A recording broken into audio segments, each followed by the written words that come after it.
Before I start, if anyone wants one of these little pens, there's some up in the front, so help yourself. If not you, maybe a kid. All right. All right. Thank you very much for attending. I appreciate it. Thank you to the US BI for putting on this event. We really appreciate all the work that they do to make this a wonderful event. So, and thank you for coming. I'm going to talk about our mobile pyrolysis projects that we've done in the past year.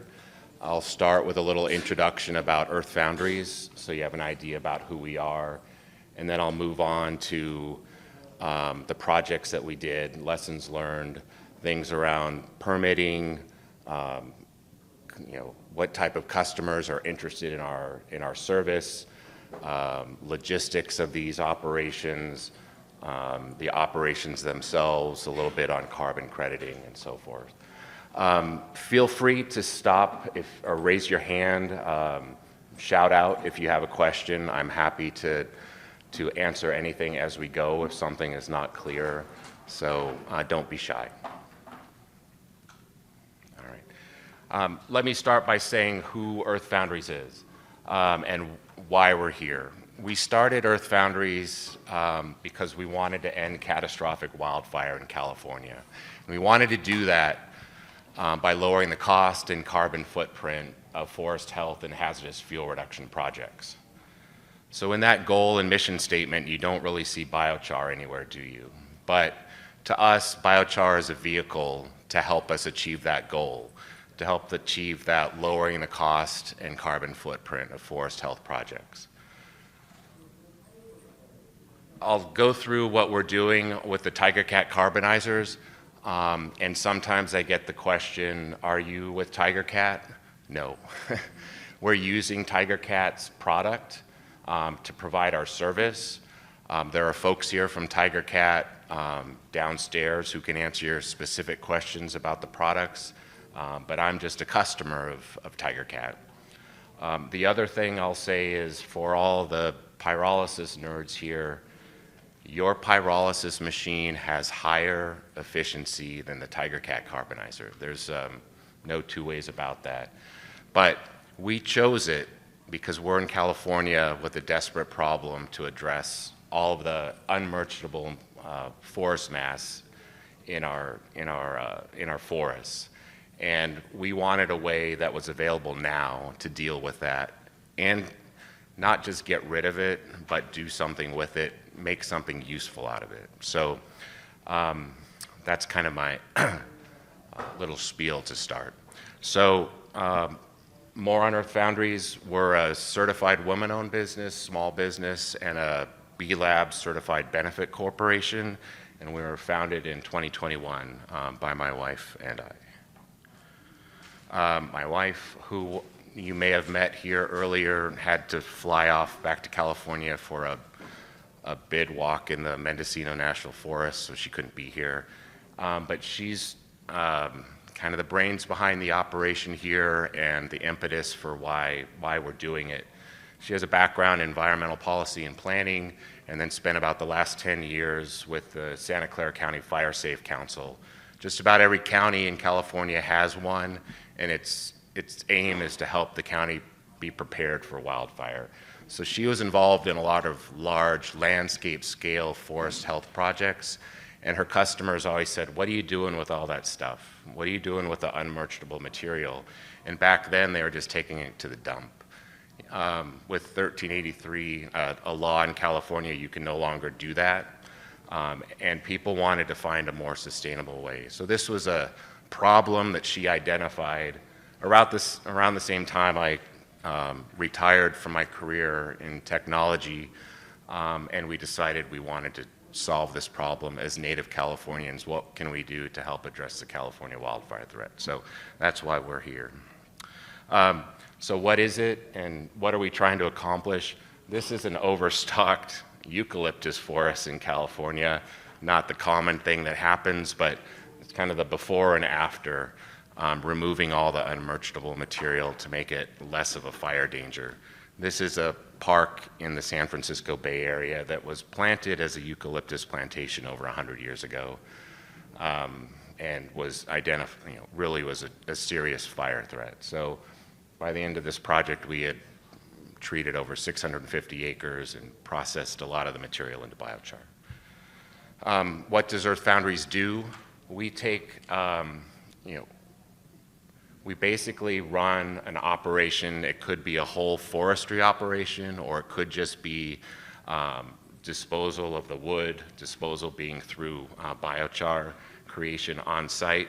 But in doing that, we run the operation under what's something called the ICS, Incident Command System. It was developed by CAL FIRE to address these large landscape fires that were occurring. It's since been adopted by FEMA and others. But for us, it's a great way of managing these projects in the field because there's a lot of moving parts. Other things that we do, we provide GIS services for our customers to know, what we've accomplished and where. We're in the process of getting carbon credit, so there's work involved there. Early on, we've had some grant projects through the Wood Innovation Grant, thank you, and CAL FIRE to do various things related to biochar. So a lot of different things. What our service is slash attack. It's basically taking forest slash, which is the unmerchantable material from projects, and turning it into biochar on site at scale. At scale is important for California. If you talk to anyone in California or CAL FIRE, they say pace and scale, pace and scale, pace and scale. We have such a huge problem in California that we really need volume applications to go after it. So that's what we're doing at scale. And some of the benefits, depending on which customer is thinking about it, a big one is reducing hauling. Another one is reducing PM 2.5 relative to open pile burns, and others is making carbon negative products. So now I'll talk a little bit about the projects that we did this year and some of the challenges and lessons learned. This is a picture from one of our Nevada County projects this year. These yellow things are the Tiger Cat carbonizers. So first off, who are the types of customers who are interested in our service? It varies, but it starts with what are their either the corporate or the public sustainability goals that they might have. So for some of them, they care about their carbon footprint and they want to adopt treatments that will help them lower that. Others are interested in how they can take what otherwise was going to be burned or not had a good use for and turn it into something of value in their system. East Bay Regional Park District, who we did these large projects for in the Bay Area, was an example of this. They ended up using about 80% of the biochar that we created in park applications. Next up, cost reduction. So California is a big place. It can be long distances to haul your unmerchantable material, and it very quickly becomes uneconomical. So for applications of stranded material, being able to process it on site is a cost savings. Another is from a safety or community impact standpoint. So truck miles equal safety incidents. So if you lower truck miles, you lower the safety incidents that occur with that trucking. That was important to one of our customers. Pile burns also produce a lot of emissions. There's a CAL FIRE study that showed that this technology that we use reduces the emissions about 96%. So that's an improvement. That East Bay Regional Park District project also, while it was in the wildland-urban interface, to get the material out of there, you had to truck through neighborhoods. And the last thing they wanted to do was have hundreds and hundreds of logging trucks or chip trucks going through the neighborhoods. So being able to process it on site solved that additional neighbor issue for them. Noise is another problem. If you've got these huge chippers in areas that are maybe in the WUI, those can be quite loud relative to what we're doing. So basically, we need to find what is the value proposition for our particular customer and what's going to resonate with them. So it can be different for each. So next up, how do we get a project? Oh, wow. Oh, bummer. So this was going to go step by step, but I guess we've lost that, that animation. So let me see if I can walk you through it. Does this have a... Okay. Where do we start? Okay. We start here with finding a site and contracting with that site owner to use that site, and with the feedstock supply as well. So you start off by getting those contracts in place. Next up, whatever jurisdiction is in charge of that site, you're going to have various requirements to meet, whether it's a stormwater plan or an environmental health plan. A fire district is going to care about what we're doing as well. So you need to work with all of those various agencies within that jurisdiction to get that permitting set up. Then, depending on where you are, you're going to have a CEQA or NEPA requirement for your project. So that has to be completed. Ours ended up, the ones we've done so far have been CEQA related, and there's something called, well, we ended up getting an exemption. There wasn't a lot. There's still a process, but it was relatively less painless than a lot of CEQA processes can be. Next up, air quality. I'll have another page on that to talk about it a bit more, but that's required for every one of our projects as well. For our projects, the community may not be very familiar with biochar, so it's really important to get out there and explain what it is that we're doing with this project. And then once they understand that, they understand, oh, we're taking fuels off the landscape. Oh, we're turning it into biochar. Oh, our community farmers can use that.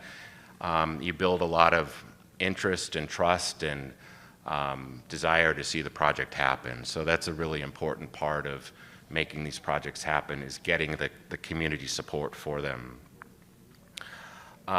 Within CAL FIRE, or within California, we always generally operate in a certain CAL FIRE unit, and they have it's like a burn permit requirement that we're supposed to follow, which we do.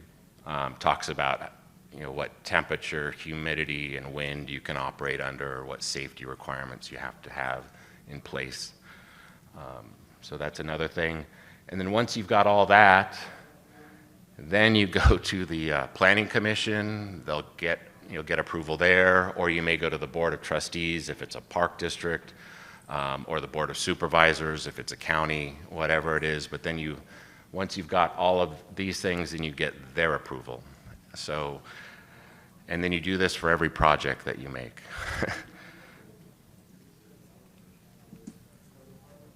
So what did we learn through this circuitous route of permitting? On the local government side, not a lot of people know about what pyrolysis is. So it's easy to say no, because it doesn't fit nicely into what they've permitted before.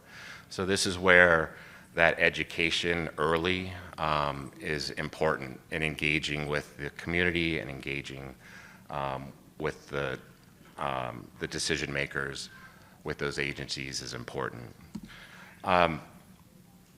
We become more litigious over time, and agencies may get concerned by that they'll get sued. So that's another reason that they may say no rather than yes to your application. But so that's another problem that could exist. We ran into cases where we had a great proponent in one, for example, county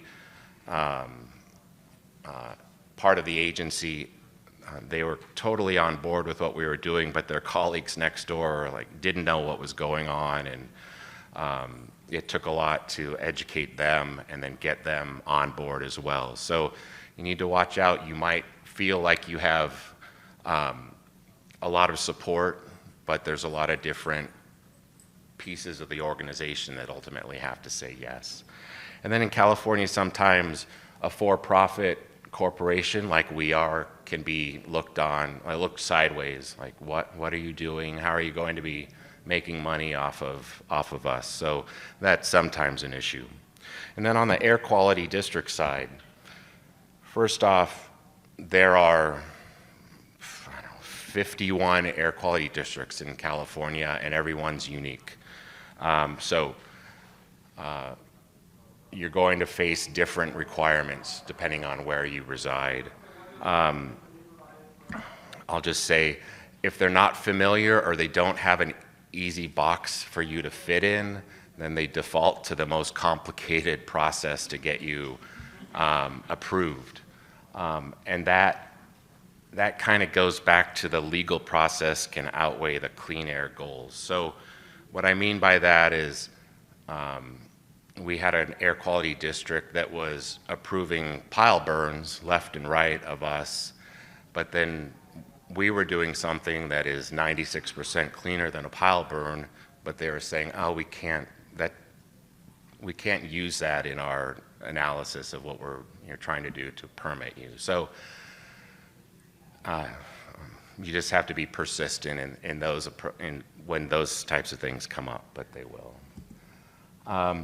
And I would say on a positive note, there have been some changes in EPA guidance as it relates to clean cellulosic biomass and solid waste. So I'll have a link at the end to share that, which might be important for some of you.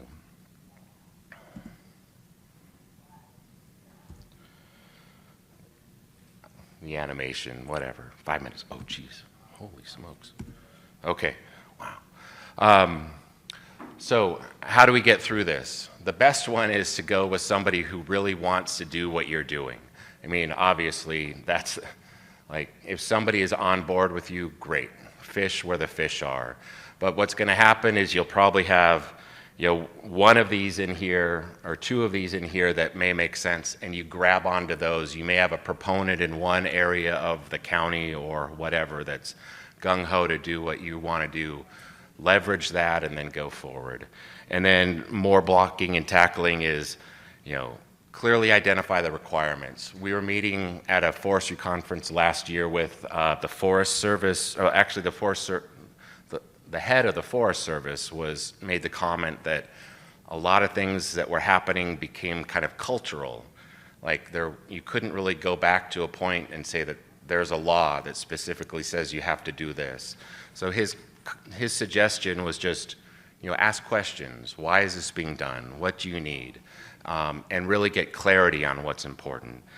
Be quick in your responses because these people are super busy. Get it back the same day while it's still in their head. A lot of communication, like I said, and that helps build that trust with the area that you're working in. Be that polite squeaky wheel. Find champions within the area that you're working and partner with them. There's a reason they are working with you. Maybe it's because they have a wildfire issue or whatnot. So really leverage that.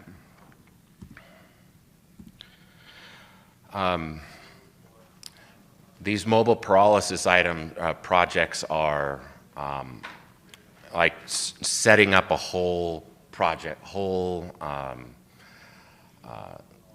you're basically setting up everything you need to do to process wood.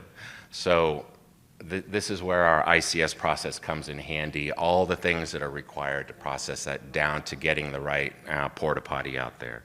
So a lot involved there. Here's a couple of pictures of projects from this year in Nevada County and in Lake County, California. We processed in excess of 15,000 tons and created a lot of biochar. we used a company called Char, who's here, to help us collect data that we could use to manage our operation and then put it into a good format so that we could provide it to Climate Action Reserve, which is still the plan. We also worked with Lomist to help us catalog tons and miles driven for our biomass. So very important aspects as well. I'm running short on time. The biochar distribution. So in each of these operations, we delivered the biochar back to the community to a variety of applications. Up in Nevada County, it was more different types of farming. Well, same with Lake County, but vineyards, orchards, etc. Up in the corner is a happy vineyard dog playing in the biochar and pumice compost.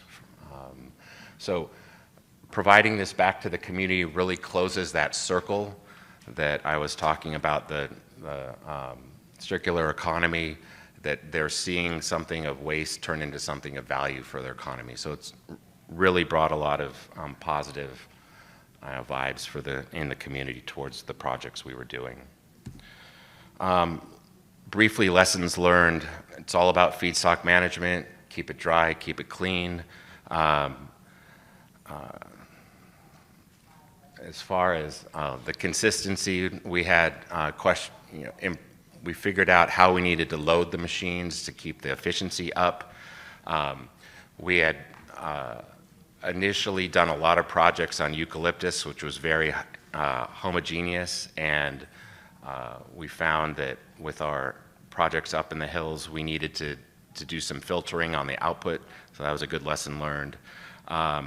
We need to make sure that everyone who's giving you data is giving you the data that they said they would, because it's ultimately responsible, you need it for the carbon credits and running your business.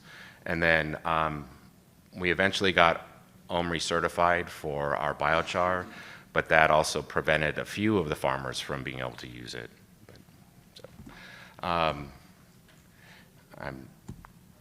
at the end of my time, so I'll just quickly say, I think in summary, we'll go to the next slide. So we're scaling this mobile biochar solution in California.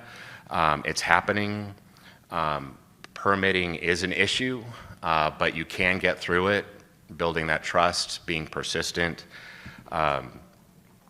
It's really important to have a data package, a data piece of software that you can use to manage all of the inputs and outputs of your project, so that you know what you're doing, and then also if you want to later go to carbon credits, you have that information locked down. We know about biochar. And then hey, we're trying to do it. We did a lot of projects last year, and we're in the process of getting those new projects going this year. So thank you.